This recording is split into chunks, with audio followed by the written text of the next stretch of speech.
Hello, welcome back from spring break if you're at the Larimer campus. For those that are not on Larimer campus, we will move on to week 10. And here's kind of how this week will go. A graphical representation here. So, as we just saw last week, Larimer campus was on spring break. Westminster campus and Boulder campus worked on week 9's assignments. This week, Larimer campus will work on week 9. Westminster and Boulder will work on week 10. And then next week, Larimer will work on week 10, while Westminster and Boulder campus do go on spring break for next week. So let's go back to our class. Our class, week 9, as you're coming back from spring break, week 9 will be about, client and application security. Topics in there will include hardware system security, security and operating system, peripheral device security. Kind of dives into that topics, explores those topics. You will also, when you're doing your discussion post, remember it's easy to get those replies up this week because Westminster and Boulder campus has already got some discussions going, as you see here, 4 unread. Make sure you get back to those. There are, it'll be open for one more week, so if you haven't done week 9 stuff and you're from Boulder or Westminster, make sure to get that stuff in, because technically it's still not late because it's not due until this coming up Sunday. Chapter 10, Boulder, when you get to that, mobile and device security.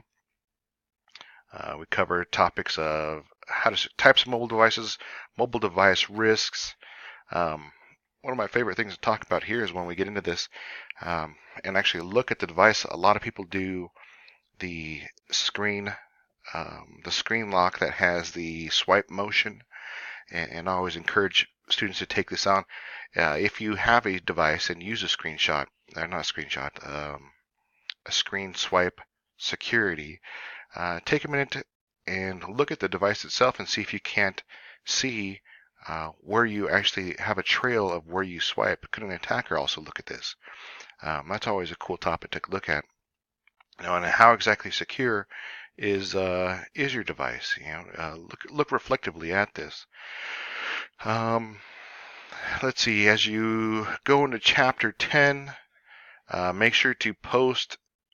I can't say post by Wednesday because Larimer campus will be working on this next week. Make sure to have those posts up and ready to go. So Larimer campus has something to kind of reflect on and give you some feedback of what they're looking at. I did find an interesting, as I was combing the internet as usual, I found an interesting news article about dangers of using social media. And I think this kind of topic's been reached out to a few times. I will post a link to the topic here after I get the discussion in. Let's see, there's not really anything exciting happening in both weeks 9 and 10. It's not till week 12 where we have another test. At this point, make sure you have Kaplan and you do submit a picture showing me you have access to the Transcender quiz. Right there will show me that you have access and that you just earn a free quiz grade for that. Start rehearsing it. For the Transcender test, you'll submit a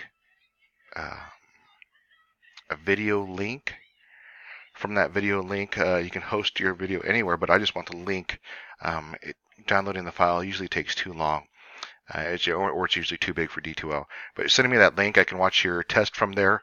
85 or more will get your test grades 1, 2, 3, and 4 to 100%. So make sure you start rehearsing that work. I'll get the grades in for week 8 later today, and get all the stuff graded for week 8. Week 9, I'll start picking through people, but once again, nothing. Week 9 is really not necessarily technically due until the end of this week. If there's any concerns, reach out to me now. If you need help coming up with a plan for the end of the semester, please let me know. I'm more than willing to help you out to devise a plan for success for the end of the semester. The security policy, that's definitely something that we can start looking into. At chapter 15, we get talking about a security policy. The security policy itself is not hard to write, but it definitely takes about an hour or so to get that little mini project done. Basically, I recommend using SANS.org and going to their website.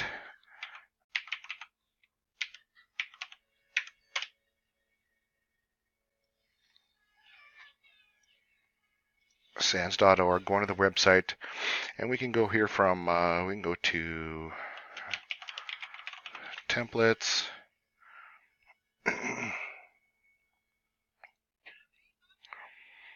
And here we get a whole bunch of just information security policy templates.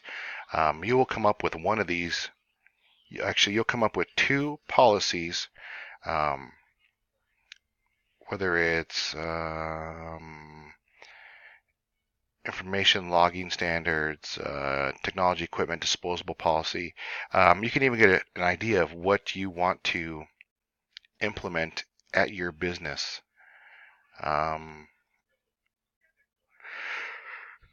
Well, just make the company your own.